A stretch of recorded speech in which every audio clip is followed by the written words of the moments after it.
this week's episode of the Dense Pixels Podcast. I'm your host, Brad, joined by my co-host, Micah. Hey. Dynamic duo today. Sorry we didn't record yesterday. We're a day late. I was on the phone with Verizon Fios for 2.5 hours. So, yeah, that sounds about right.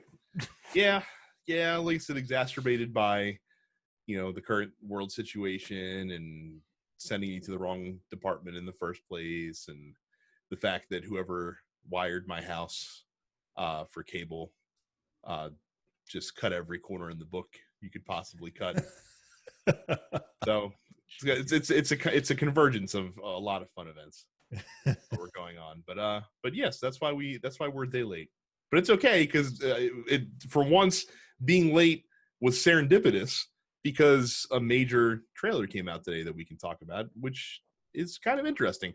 Also, later in the show, in my estimation, one of the 5 most important stories in video games in the last 10 years. And we're going to talk about it. It's our main topic of the week. You guys probably all already know what it is. Nothing new for me on the gaming front. I did. You didn't play that Avengers beta? I you know what? I meant to carve out some time for it, and but I just I want to save it for the release, Mike. I want to save it for to experience the game as the developers intended. Terrence played it. He said it was, I'm paraphrasing, boring and dumb.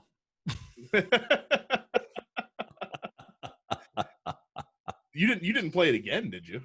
No, I got everything I needed out of it. Okay. Like literally, I got everything. I did everything in the beta in that one weekend, and sometimes twice. And I'm like, all right, I get it. Let me know when the story comes. So I'd been playing through Bastion. Haven't beat it yet, but I just kind of got away from it because, again, Super Mega Baseball, still very fun. Still enjoying myself considerably. But Transistor is on sale on the Switch right now for $3. So if you have not played Transistor, that's a pretty good deal that you should probably jump on. And I might get back into that because I honestly didn't get very far in the PS4 version when it released. Me neither. I don't know what it was about Transistor. There was something about it that it didn't really. I didn't feel the need to rush back to it. Whereas Bastion is really fun, and I'm really looking forward to Hades. Well, like I said, save that because you and I are both going to be talking about that later on when we get to the news. Yeah. Nothing new came out this week either, which is, it's summertime. It's August. There's a pandemic going on around the world. It's not to be surprised. I'm a little miffed because I went to go pre-order the Kingdoms of Amalur, game that's supposed to be coming out in 3 weeks, and it's not in the PlayStation Store yet, which is very strange. Really? Yeah. We'll confused about that. Yeah, that is kind of odd. I peruse that the PlayStation pre-order store every now and again, and I saw one game that I was kind of interested in. It's called like 13 Sentinels. It's made by Vanillaware, and I was gonna pre-order it off the strength of the name alone, right? Because I love the other 2 Vanillaware games that I've played. But I was like, let me take a look at this because money's kind of tight, and I don't have the luxury of just throwing around, $40 to $60 for any old thing, right? Like a new generation is coming. I got to save up for that. And I looked it up, and I don't think I'm gonna get it because it's a real-time strategy game, and I'm too dumb to play real-time strategy games. I'm also looking at Crosscode because I saw Terrence is playing it. Anytime Terrence plays something, I'm automatically interested because Terrence has a fine taste in video games. He's like a video game sommelier of some, and many. Yeah, he has a very discerning video game palette, right? Like me, I'm pretty much the fast food guy. Like if it comes out, whatever, it tastes good for now. And I'm only a step above. I'm like the Chipotle and Panera consumer video games.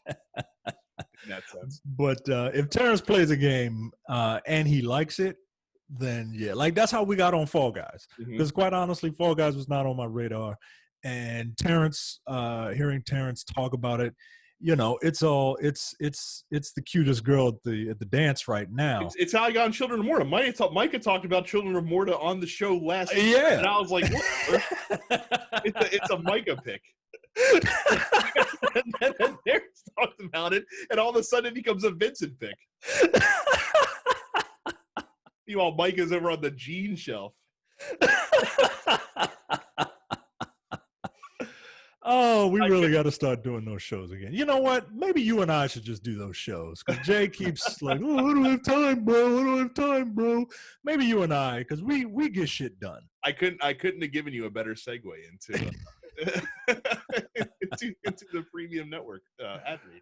Go to densepixels.com/premium for $5 a month or $50 a year. You get access to all of the premium podcasts, including the airing of grievances. Which, you know what, me and Brad might just do now. How about that? How about me and Brad just do it? Because Mike is airing his grievances right now. Because Brad and I, we get shit done. At least just like we do every month with our show, The Men with the Golden Tongues, our James Bond / spy movie podcast. Yep, new episode just released on The Man from U.N.C.L.E. No Time to Bleed, our action movie review podcast. Upstage Conversation, our musical and musical theater podcast. And 4 episodes of the Look Forward Political podcast. This past week, one of the hosts, Jay, or Andy, his son came in because he had to inform them. This was breaking news. Andy's son, the hot dog correspondent, senior hot dog correspondent. Yes, let me put some respect on that title. The senior hot dog correspondent had to bust in with some breaking news that there was an owl outside of their home. An owl. And look, I get it. I've never seen an owl before in real life. So they are doing the Lord's work over there, informing you on politics and ornithology.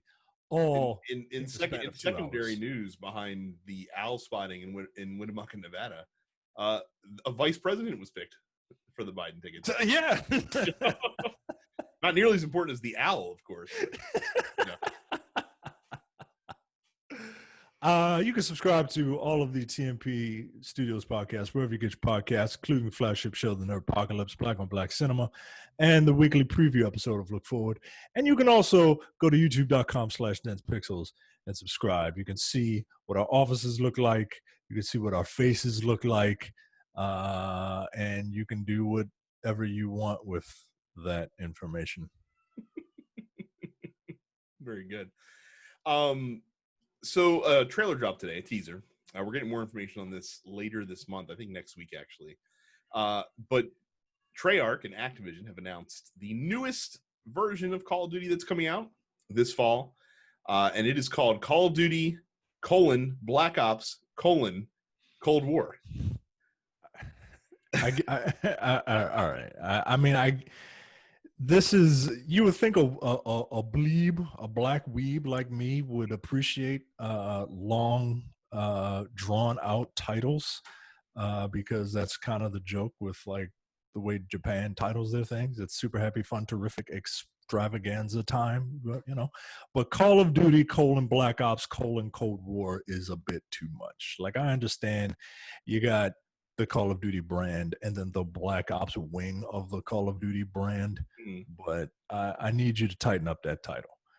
I was never into the Black Ops section of Call of Duty, which is ironic because that's been the most enduring sub brand of Call of Duty that has gone over the years. People have been asking for a game centered around this era of history for a long time. They dabbled in a previous Black Ops game with Vietnam. It feels like they're going to go a lot harder into that from the trailer that they show here. The teaser talks about a Soviet spy codenamed Perseus who has infiltrated the United States and will be working to undermine democracy in the U.S. I don't know, and it's not clear. I wonder if you play as Perseus or if you play if he's the big bad in the game you're Yo, trying to seek out. I would love if you play as Perseus. I doubt it, right? Because Call of Duty is nothing if not incredibly jingoistic. Mhm. Um, and that's not to say that, like, you don't play as other people from other nations in Call of Duty, but there is always a firm delineation of good guys and bad guys in Call of Duty, and you always play the good guys. So if you do play this Russian Splinter Cell, Mhm.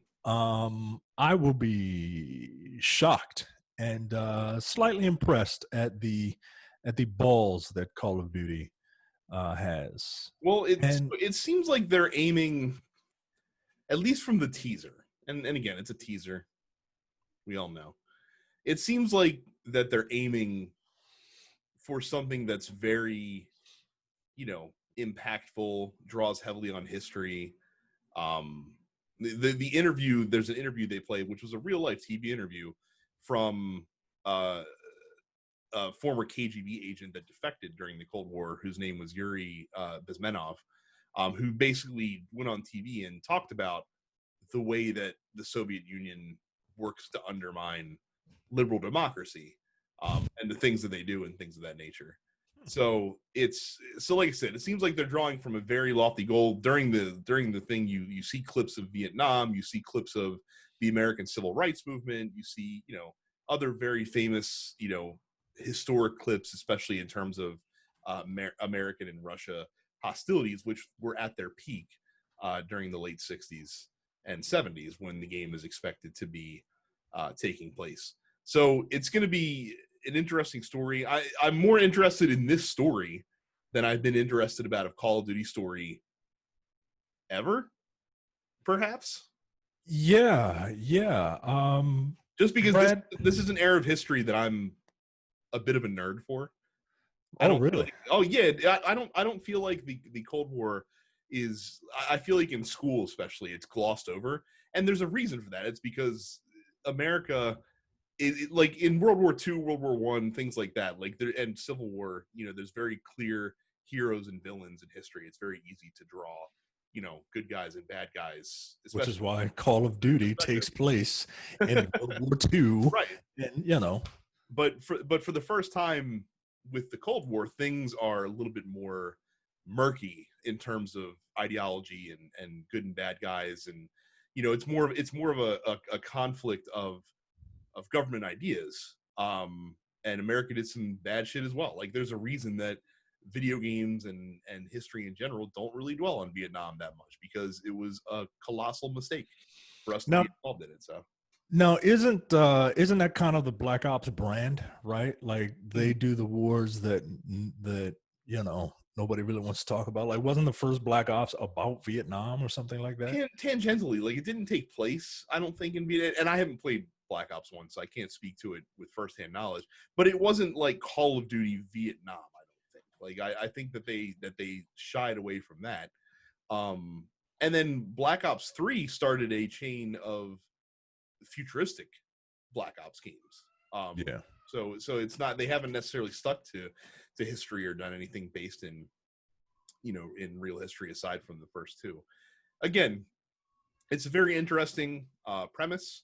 Whether Call of Duty can live up to the premise is it remains to be seen. I think they took great strides in terms of storytelling with the most recent Call of Duty Modern Warfare game that came out, and it'll be curious to see if they can kind of keep up with that and not let it devolve into, as you mentioned, the jingoistic rah rah USA type of feel that those games typically tend to have. Before we get off this topic, two things. I don't I'm not up on this part of history. Mm-hmm.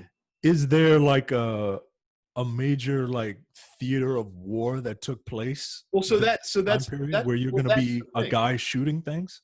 Well, that's the thing. So it's called the Cold War because it literally is a Cold War. There was never Right. any active like USA versus Russia battlefields. Like all of the physical combat was done through proxy wars, through uprisings in other countries and other regions of the world, in the Middle East and stuff like that. And most of the conflict between the USA and the USSR was through espionage, was through trying to sway public opinion, things of that nature. Right. So that's why I'm curious, because like Right. I don't think it's like you're gonna go into North Africa and fight a proxy war over regions there. Like I don't think that would be quite as fun and have that connection to history. It would be much more interesting to be like a cloak and dagger game of sorts, but that's also not really Call of Duty. Right. So. So this is very interesting. I am game for Call of Duty shaking things up. My second thing, get politics out of video games, Brad. Just get your politics, get your left-leaning politics out of my video games. Oh my God. Okay? I know what your subtext is. I know why this is coming out right now. I know why this Call of Duty is coming out right now at this very moment. And I don't appreciate you and your common sense, progressive, left-leaning rhetoric in my video games, okay? Steve, there is even a line in the trailer about if you don't learn your history, you're doomed to repeat it. Kind of thing. I mean, yo, like it's right there, yo. Like I'm curious about this now. I'm very curious about this now. I'm curious. Well, I don't know if I'll be curious enough to actually play it, but I'm curious to learn more, which is really all you can ask from a teaser. We talked a couple weeks ago about Ashraf Ismail, who is the former director of Assassin's Creed Valhalla. He came under some scrutiny from some social media allegations. This is the gentleman that we had a bit of sympathy for, because he essentially was outed for having an affair by the person that he cheated on his wife with, and he kind of got swept up into the whole recent wave of sexual allegation stuff that was happening in the video game industry. But it's been decided that after an investigation done by Ubisoft internally, or actually they brought an outside firm for this, they determined that, quote, his employment with Ubisoft had to be terminated. So they actually did let him go. They did not divulge any details of the investigation, though, because as a result, we're forced to kind of wonder what they uncovered that would lead them to separate with him at this point. Yeah, so let's play wild speculation. I don't want to play wild speculation. He had an extramarital affair with, this story says, a fan and streamer that that he didn't disclose. Normally, like, stuff like that shouldn't like get you fired from your job. I realize that it is high profile in this niche environment. But still, I don't think that stuff like that should get you fired from your job. I don't condone it, and he gets everything he deserves in my eyes. But the fact that they had to do an investigation and that he got fired for it. How old is this streamer? Does anybody know? I'm pretty sure she's of consensual age. Depending on certain, because depending on where you are. Well, but that would have been part of the initial story, I would think, if that was, you know what I mean? Yeah, I know what you mean. I'm just trying to create fucking drama out of nothing. No, and like I said, we were more, or at least I was more concerned with the fact that his family was kind of drawn into this publicly, which I didn't think was right. No, not at all. So, but yeah, so that he is now officially not part of Ubisoft. Jesus Christ! When you go to Ubisoft, like, as part of the interview process, you just happen to be an asshole.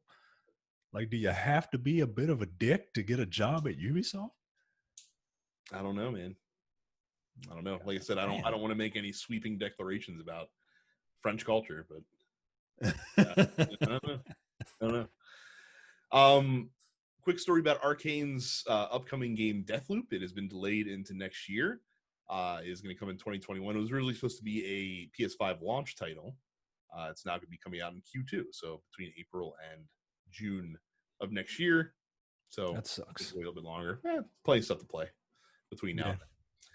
The final news story, we're not going to go blow by blow through this. We're going to just talk about the games that I think stood out the most to us. Nintendo did another indie stream yesterday. It's called the Indie World Stream. Why they went away from the Nindies branding, I don't know. That's a very clever name and works just fine. It's a 25-minute video. You should definitely watch it if you care about independent games. There are a couple highlights for me personally. We'll first talk about the one that I know is probably nearest and dearest to both yours and my heart, and that is Hades coming to the Nintendo Switch this fall, the most recent release from Supergiant Games. Yeah, Hades is a roguelike where you play the son of Hades, and you are kind of fed up with your dad, so you try to escape hell. And it's cool because it's a cool concept, right? Because you're a god, you are immortal. And it's a roguelike. And in a roguelike, you die and you come back. And that's what happens in this game. You go for a run, you get what you can out of that run, you eventually die, you keep the skills or whatever that you learned, and then you keep going and to try and make your way out of hell. It's a roguelike, so you have to like that style of game. But for me, I don't mind roguelikes, but when you dress up a roguelike with Supergiant's art style, and you give it and you make it about Greek mythology, which is another thing that I tend to enjoy. You got the makings of a day one pre-order for Micah. Yeah, for me, I've been very interested in this game, but I don't play on PC. It's only been available in early access on PC platforms so far, and I'm super stoked about this. I'm surprised that seemingly it's only coming to the Switch. That's been announced, at least. They haven't announced the PS4, 5, or Xbox One Series S version of this game. I'd have to imagine it's going to come at some point. But the Switch is a great system for this.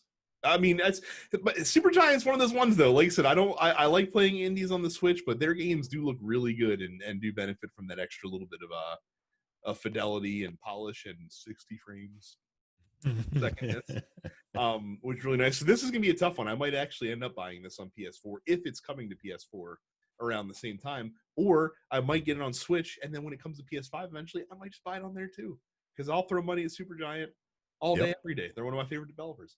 Yeah, I'm super happy this is coming. Did not expect this now necessarily. It's only a couple months away apparently, and if you played it on PC, you can actually transfer your progress over to the Switch version as well. And that leads me to believe that you'll be able to do that through different consoles, probably. Right? I would imagine so. So yeah, looks like I'm buying this game at least twice. The next one for me that really stood out is a game called Card Shark. Now, there's this mobile game called Reigns that came out a while back, and they did a Game of Thrones themed version as well. It's the simplest game where you literally it's like you're simulating the rule of a monarch family, basically, and it's sort of roguelike in its conception, but like a one run takes like 5 minutes as you go through, and you're kind of presented with these humorous situations and that have binary decisions that you have to make that could lead to greater prosperity or to you dying eventually and your heir taking over for you. And it's very humorous. It's just a really fun, solid game to play on your phone. This game, Card Shark, which is a game about you playing like someone that's trying to get into, monarchical society as a card cheat.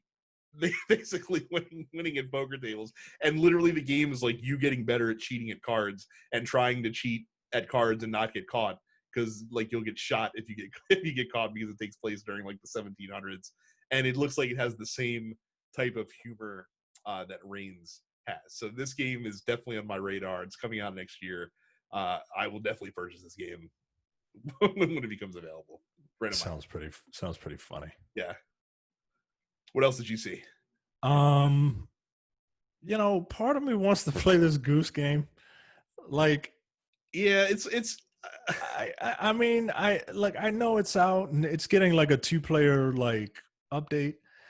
Part of me wants to play it, right? Because everyone who's played it loves it. I just feel like I'm gonna get like 10 minutes of joy out of it, and then that's it. Right. I don't know where the hook is with the yeah. I want to try it. And then the only other one I saw that seemed kind of cute was Takeshi and Hiroshi. You play as Takeshi, a video game designer, and you have to keep your brother Hiroshi entertained with the video game that you're doing, but you have to like adjust the difficulty to keep him wanting to play the game, and but it can't be too hard, but it can't be too easy. You know what I mean? Like I don't know. It seems kind of cute. It's got stop motion like claymation, which is cool. And apparently it's out today. I did not know that. So very cool. 2 more for me. So first, and these are both very quick. I'm happy that Grindstone is coming to Nintendo Switch. This was one that I raved about a few months ago when I had my Apple Arcade free trial that I played the shit out of during that month. Grindstone's a lot of fun. If you never played it, when this comes out on Switch, I'm telling you, get it. It'll probably cost like $15, well worth the price of admission. And then I'm happy Torchlight 3 is coming out because I am really jonesing for Diablo, but I don't want to just buy Diablo 3 again to play it for Switch because I already own it on PS4, so that seems like a waste. And Diablo 4 is still a fair ways away, so might as well check out Torchlight, which is essentially Diablo in many ways. Yeah. Did you play Torchlight 2? I did. I downloaded the demo on the Nintendo Switch, and I knew enough. Like I said, I got enough from it in the demo just to understand. Okay, I was like, okay, it literally is Diablo. Like, there's really not a lot of discernible differences in the systems and the way the game is set up. Yeah, it's Diablo. I haven't played it in a while because it was a little buggy when I played it. But yeah, you'll get your fix, and I would get Torchlight 3. Yeah, well, that's what I'm gonna wait for because like Torchlight 2 is on sale for $12, but if 3 is right around the corner, it's supposed to be out in the fall. Yeah, just wait. What's a couple weeks? But yeah, so that is it. Like I said, there's a lot more games than that.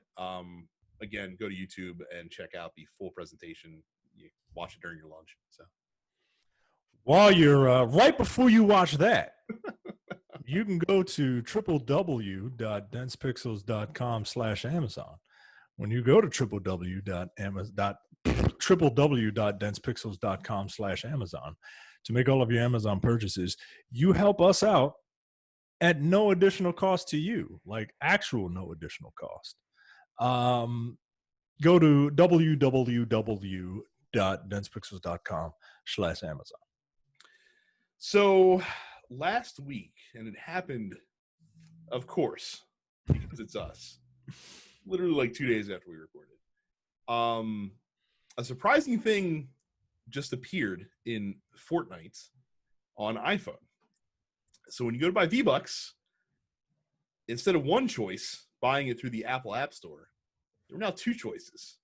Buying it through the Apple App Store, or for 20% less, buying it directly through Epic Games online portal.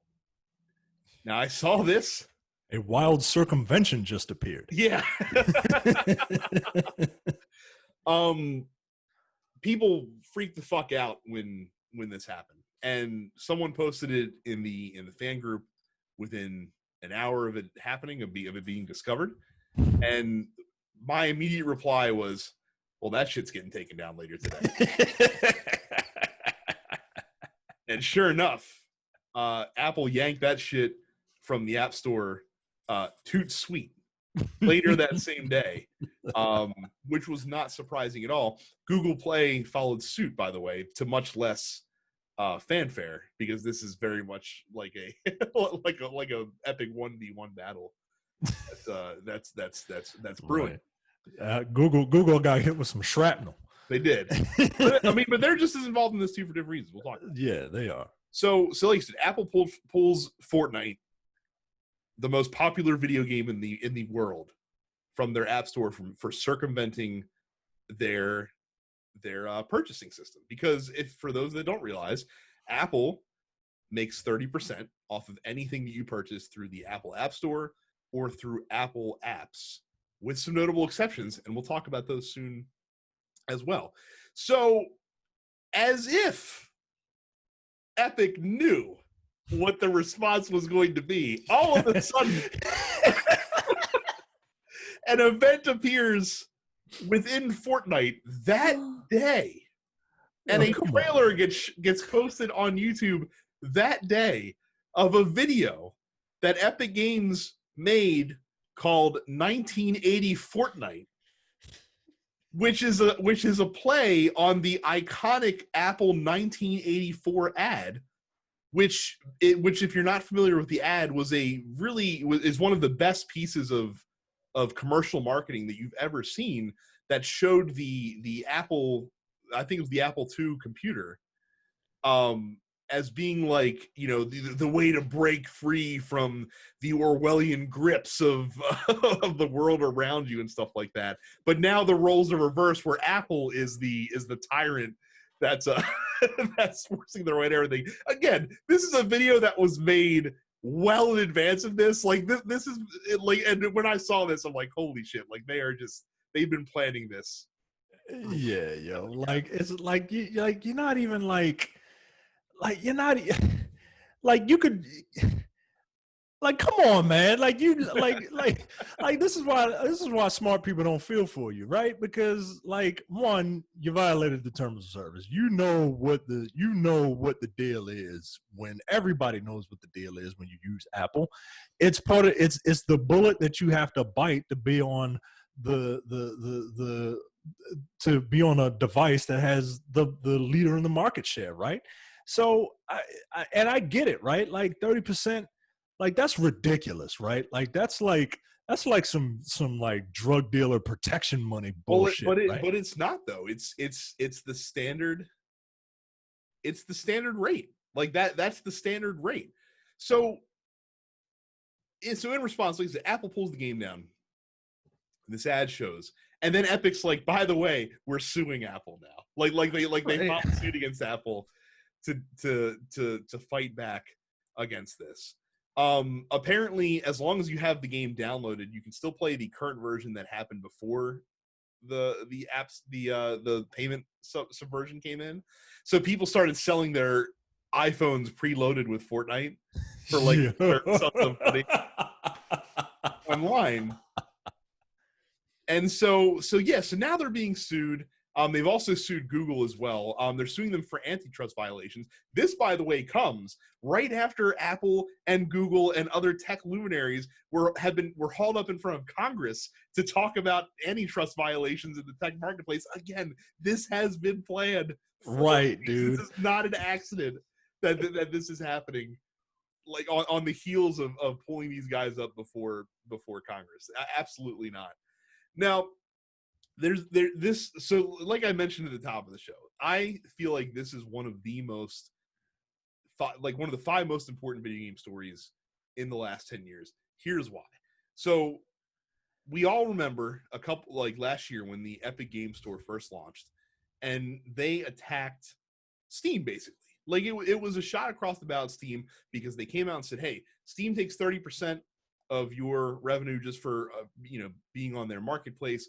We're only going to take 12, and we'll take even less if you use, if you use Unreal and you post on our store, we won't even charge you for Unreal, which is usually another 5% on top of that. Now, they haven't gotten Steam to get down to their level yet, but Steam has cut their initial rate down to 25%, and then 20 once you meet certain thresholds. So what Epic did had a direct and tangible impact on the amount of revenue that Steam was taking from purchases, or that Valve was taking for purchase through the Steam marketplace. Now, like you said, 30% seems high, but that's what the standard is. That's the standard for Apple. It's the standard for Google, for Sony, for Microsoft, for Nintendo. Every single host charges that percentage. Sure. But here's the thing. In the App Store, and this is why they attacked Apple and Google first. In the App Store, there are classes of apps that don't have to pay the protection racket fee, as it were. You don't have to, Amazon doesn't have to give Apple money for purchases made on the Amazon app through there because it goes directly through. Apple, or like Apple, you can pay with Apple Pay for like Starbucks and McDonald's and other companies like that, but they don't get 30%. It's 15%. It's a lower percentage for certain companies. And I think Epic looked at that and they're like we can fight this. We can come in and do something here. They looked at it and was like, "We're as big as Amazon." Well, they're not, but I mean, it's Fortnite though. Like, it's not like this is some, some indie game that has 1 million downloads in the store. It's fucking Fortnite. Right. It's the most popular game in the world. Like, right. I get it. So again, this is yes, it's a claim for Epic to get more money because they want their revenue. They want to have more money of the stuff that that they're selling, and I get that. But it's also their attempt to try to get the entire industry to come down, and for everybody, because like it's not like they're going to just make an exception. Like if they win the suit, or if they manage to get Apple to back off, it's not like Apple's just going to do it for just for Epic Games, because then Tencent's going to be like, hey, what the fuck? Like we're certainly as big as Epic Games. Like, don't, for Clash of Clans and all this other shit, like, shouldn't we get a higher percentage, or, higher percentage of our revenue back as well? Mm-hmm. And so they're going to have to make an industry-wide change. And you better believe that if it happens on smartphones, all of a sudden now the pressure is going to get turned around on your console game stores as well to follow suit too, because if they can negotiate Apple down to 20%, what the fuck leverage is Sony and Microsoft and Nintendo going to have when it comes to Fortnite? Yeah. Look, I'm not mad at it. It's amusing to me. But the cynic in me does not believe that the savings will be passed on to me in the long run, right? Like, I know. No. That's like them cutting the rate of the currency, directly paying them, was very much just to get Apple's attention, right? And exactly. Get them to do the thing that they did. They wanted to get pulled from the store. Right. They're playing 3-dimensional chess while Apple's playing checkers, bro. It's ultimately, I think this is, Epic can frame it however they want. Mm-hmm. But I truly don't believe that. Let's say the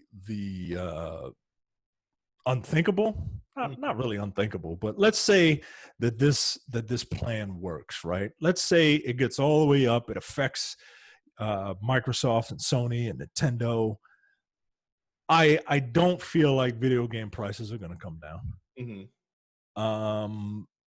This is just, but it is a way for these companies, I guess, to get more money. It's funny. It's just, I hate to sound like Jim fucking Sterling's son, but it's mega corporations fighting mega corporations to keep more of the money that they're getting from us. And while I'm not upset with that, like, I understand how capitalism works.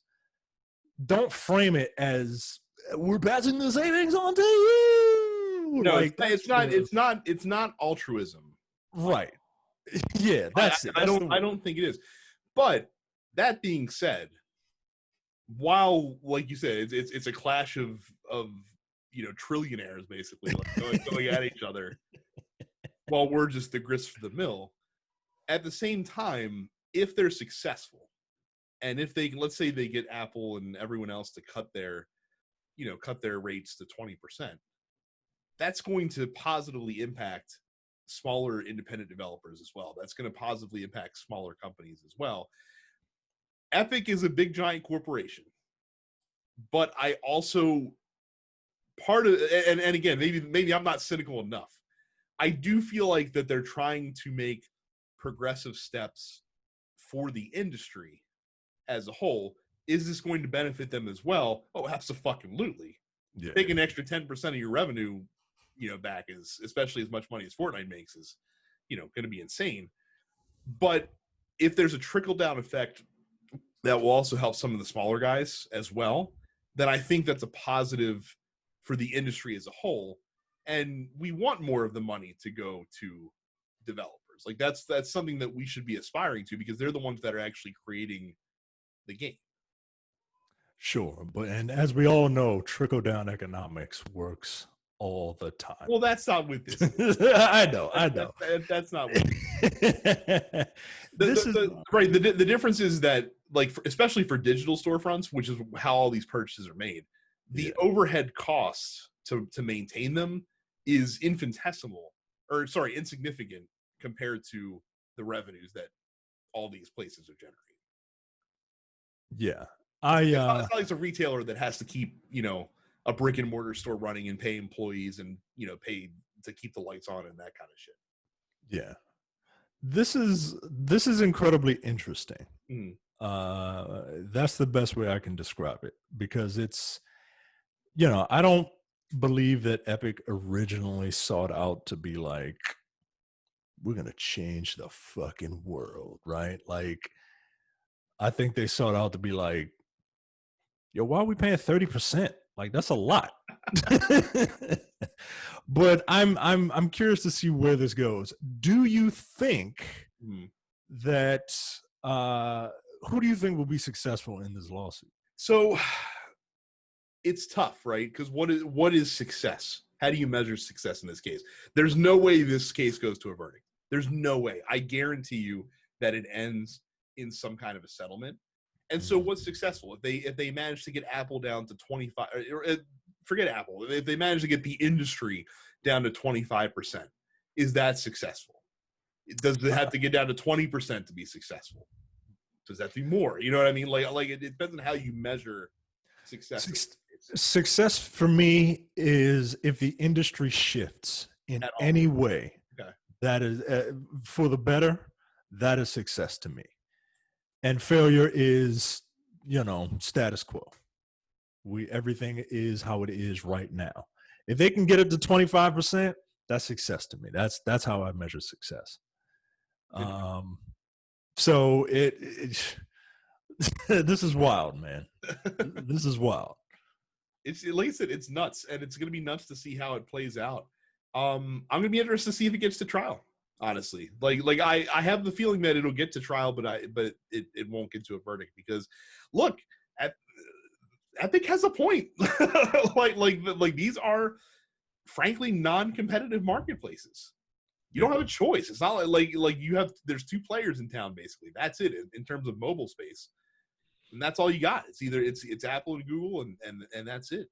And they can kind of, and not that Apple and Google are colluding actively, but in many ways they're passively colluding to just kind of set the market where it is. Yeah, US at least.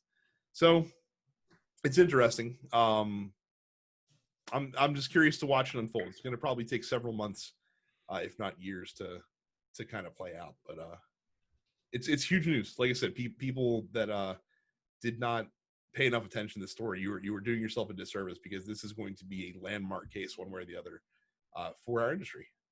Yeah, this is like the social network for video games. I think, I agree with you. Let me see. What are we at the? It's post office time, baby. Post office time. Great. Malcolm says, "What are your top 5 favorite wrestling finishing moves?" I wish I'd given this some thought. I feel want to play a guessing game. I have a list. You have a full list? Okay. I have five. I have a cutter. I have a power bomb. I have a power driver. I have a jawbreaker. I have a suplex. Would you like to guess? Oh, you're not being generic. You're just identifying the types of moves that they are. Yeah, I have specific. Yeah, there are specific ones. Okay. I'd like to guess. Yes, this will be fun. Okay, so let's start with the jawbreaker. Obviously, Stone Cold Stunner. Very Absolutely. I mean, come on. Like it's. Let's go to the cutter now. I'm gonna play to the host. Let's say play to the clue giver, because you are of a certain age, you're of a certain era, and I feel like that you're a diamond cutter guy over an RKO type of guy. I am not an RKO guy, but I'm not a diamond cutter guy. I am a 3D guy. Interesting. I love the 3D. I think it is. I think it's a cutter with theatrics, right? And the RKO is, while it's cool, is overused, and it only really gets a pop when it is used in a way that you literally do not see coming. Right. The RKO that he gave Seth Rollins mid stomp was the last time I saw an RKO, and I jumped up and screamed. I was like, "Yo, this is amazing!" Right? And as much as WCW was what it was, like as much as I respect Diamond Dallas Page for like loving this stuff and coming in at an advanced age and being able to pull it off, no, that's not my favorite cutter. The 3D, every time I see it, I'm like, this is amazing. Like, look at these two half brothers who aren't really brothers pulling off this move. I love it. I will tell you why the diamond cutter is my preference in this category, because it was one of those things that in that era you knew that it was going to happen, and you like there was palpable anticipation in the crowd anytime DDP wrestled or came out, waiting for it to happen. And the thing that they did that was always clever, unless he was wrestling like a jobber or something, but if he was wrestling in like a legit match, it would never happen when he signaled for it. It would never happen when he throw the diamond up, because it would always happen as he would always be heard to say, you never see it coming. Yeah, you never see it coming. And they while it wasn't ever really as wild as some of the RKO ones that they've done, like he never diamond cut anyone out of a shooting star press, which is still insane. Right. Yeah. The ways they managed to reinvent it through those couple of years was always a delight to partake in. Yeah. So that's why my favorite is the diamond cutter of those. All right, so we have your cutter, we have your jawbreaker. If I'm guessing your suplex, this is a tough one, because a lot of different moves can fall into the suplex category. But I feel like now, for this answer, we're gonna see a perfect plex. Yeah, that's it. That's it. Like the perfect plex is like it's a beautiful suplex, and when you see, like, I'll never forget Mr. Perfect doing it on Paul White. He wasn't the Big Show, but I forget what his name was in WCW. I think it was like the Giant. It was the Giant. What do you mean you don't remember? I mean, I couldn't like. He's the Big Show to me. Interesting. To me, it's still interchangeable. Weird, because he hasn't been the Giant for over 20 years at this point. Right, but seeing him pull off the perfect play. First of all, Mr. Perfect is like top 3 of my favorite wrestlers, right? And the everything about the gimmick and the fact that he was a bit of a technician in the ring, and the perfect plex is amazing, dude. Like, it really is. It's, and when you see him do it on the Giant, like, just the amount of like I get a hernia every time I see him do it. So yeah, I love the perfect plex. All right, so next is, you said a power slam? I have a power bomb and a power driver. All right, so for power bomb, I'm very curious to see if This you'll is get this, this is because tough. this is very difficult, because there are a lot of There's a different lot of power. variations of power bombs. So I'm not a jackknife guy. There's not enough effort involved in the jackknife power. Too lazy. Once people just drop, fuck that. No, never mind. I've got it, because and this is in the powerbomb category, though you wouldn't think that it should be in the powerbomb category. I don't think, if we're on the same wavelength. Are you a Razor's Edge guy? God damn it! Yeah, man. Razor's Edge. The Razor's Edge is amazing. The Razor's Edge is amazing. The fact that like Scott Hall, like I love everything about it, right? Like him calling it. The fact that Scott Hall is a huge dude, or was a huge dude, and could lift these people up, and it's amazing, dude. Like, I love it. It's not a traditional power bomb. It's not, and his power bomb specifically. Everything about that character doing it, like the swagger that he had, the fact that he's a giant dude, and the fact that he, like, it's amazing. I love it. And it's not just like a regular ass like power bomb. Like, yeah, like I like the spirit bomb and all that, but like, you know, it's a beautiful sit down power bomb. But like, nah, yo, the Razor's Edge was so different when I first saw it. I'm just like, yo, and you very rarely see it. Yeah, it didn't get thrown out too very often. And not it's on TV, at least. And it's a protected finish, man. Like, you don't see a lot of people kick out of the Razor's Edge. You know what I'm saying? No, absolutely not. Pile driver's really tough, because that's gonna be the product of a bygone era, because they don't really do pile drivers anymore for obvious reasons. That's a tough one, man. That's a tough one. Who would be? It's not that tough. Is it not that tough? I'm probably. It's not that tough. You are way overthinking it from the fast food guy. I'm the fast food guy. There's one pile driver that the fast food mainstream guy is going to love. Well, which one is that going to be?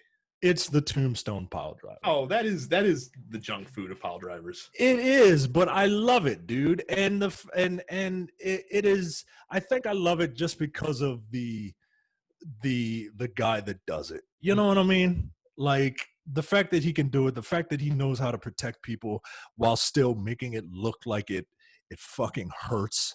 Like, I don't want people to get hurt. You know what I mean? Like I don't like moves that look like they will kill you. You know what I'm saying?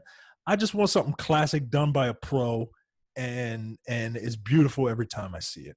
I don't need like flipping pile drivers and shit like that. Like, I respect the skill that it takes for the two performers to do it, but that's too much. I don't need all that. Gotcha. So for my list, Diamond Cutter's on there. Razor's Edge is on there because, as I've said before, it's like the sighting of a rare white spotted death. whenever you got to see it on television. Man, that's a tough one too. I feel like we gotta have a submission on the list somewhere. It's difficult. Yeah, submissions are hard, man, because I like impact, and with submissions, you know, there's a good chance that like people tend to kind of get in the groove of a submission, and they don't really like the only one that I can think of off the top of my head is the Lion Tamer, because it's not quite a Boston Crab, right? Like, it's more he's sitting on your neck, and I know, like, I shouldn't really be talking about that, like, given, like, you know, people putting knees on necks has kind of changed the world right now, but the Lion Tamer really looks like it hurts, man. And, you know, the figure four is not. People love the figure four for the guy that did it. The figure and it's a cool theatrical move. Like, any move that you can counter by literally flipping onto your stomach is not really. Yeah, it's not really gonna be up there. Like, it doesn't make sense. You know what I mean? The sharpshooter could look good sometimes, but there were other times where it really did not. honestly, like one of my favorite finishers. It's taboo to say it as far as submission finishers go. Their crippler crossface was a fucking badass finisher. Yeah, especially the way he did it, where he would like fucking like take you down by your arm and then just lock that shit in there and really crank back.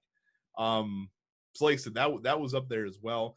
The other two finishers for me were from guys that I don't like as much, but I just remember them being amazing maneuvers when they came on the scene, and they're still badass moves. The F5 is ridiculous. Like when Brock, like especially when Brock Lesnar can do that to like a smaller dude, like that's like that shit is insane. And then the jackhammer is an excellent finisher as well. It looks like one of the most hardcore finishers that's out there in terms of like impact maneuvers. So yeah, that's probably my list. I would say certainly not a leg drop. I don't think it's, it's going to be a leg drop. The leg drop hurts the user more, right? Like, because he hits you with at the knee, right, where the leg kind of naturally bends, unless he fucks up and drops his thigh on you or your neck, right? But like that's part of the reason Hulk Hogan isn't as big as he is anymore. Like he's been giving himself essentially vertebreakers for 40 years. So, but finishers are cool, man. I like them when you don't see them often. Well, like you said, ones that are protected. And look, another one that I'll put on the list, and it's funny because there's a lot of finishers from the 80s that just got relegated into regular moves just because they were too good to not see routinely. But when Jake Roberts DDT'd people, like, you were dead. Essentially. Like you would have talked about protected finishers. Like when Jake Roberts would DDT you, like that, like anyone that got DDT'd by Jake Roberts sold that shit like they just got murdered, basically. Right. on the mat. And they were out for like 5 minutes while he threw a snake on them and let them crawl over him. Listen, very good. And again, his DDT is simple and effective. He would just fucking hook you in and just drop. Like it wasn't there wasn't theatrics involved. There wasn't, all this other stuff. He'd do that. He'd spin it up.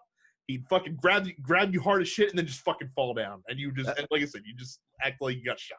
Yeah, man, just a pro doing the thing that he does best, man. Like I can appreciate that shit. You know what I mean? I don't need double arm underhooks and second rope DD. Like I don't need all that.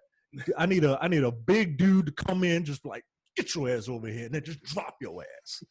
Like it looked like a fight. Looked like the move that you would do in a real fight. Yes. Let's see, Aaron. Do we need to send the Nigerians this stuff?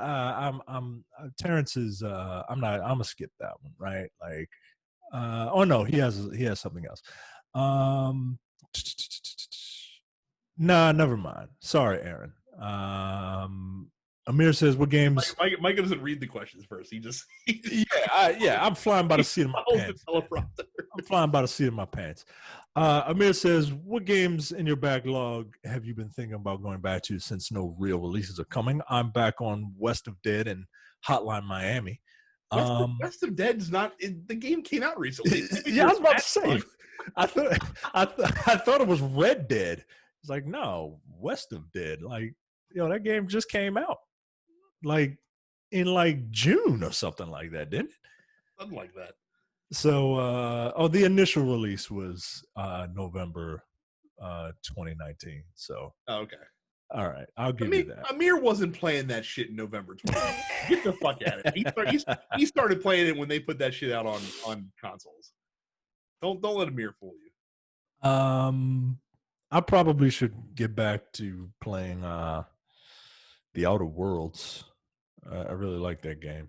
I know I'm not going to return to that. I've been thinking about firing up Dauntless again. I haven't played that in about a year. Really enjoyed it. They made a lot of changes to the game since I've been in it last.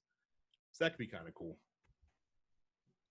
Cam says SummerSlam is moving. SummerSlam is this weekend, and WWE is moving into the Thunderdome for the foreseeable future on Friday. What do you guys think about the idea of them having virtual fans like the NBA is currently doing? and having pyro back, etc. Will that make the product better, or will it suffer from yet another adjustment period in this new version of normal? Um, Virtual fans, um, is it like the NBA or is it like baseball? The virtual fans, I like, are think they it's. I real don't even people? think it's like. I think it is real people, but I think that theirs is even going to be different than both. So like, I think they're setting up like video boards that are going to have like the fans on them. It's not going to be like graphically imposed over the broadcast, which is what the NBA and MLB are doing. Okay, so they're gonna have like giant screens, and Yeah, then each individual screen is going to have like a person there. or like a group of people. Like I don't like when I say screens, I mean like they're got like panels, and each panel will look like a stadium section essentially, of Hmm. sorts, or at least that's how they've described it. And we're not going to know exactly what it is until we see it on Friday. Yeah, Um, I wouldn't want them to be like, hey, gather around all your friends, and then you all gather around one camera, and then we'll put you up here. so you know what I'm actually most interested in as far as this goes? I'm interested to see less of the visual design and more of the audio design, because I've talked for many years about how, a lot of especially like Smark fans are hijacking shows for the worse. Mhm. Um and it's not as fun of a viewing experience, because when the fans aren't playing their role in the charade in Yeah. many ways. So it's going to be interesting to see them basically get to have carte blanche over the reactions from the crowd that they want, which is interesting. So I'll be curious to see what that looks like, because I feel like that we haven't had that in many years. Either, if the crowd's dead, or if they're cheering the wrong guy, or that kind of thing.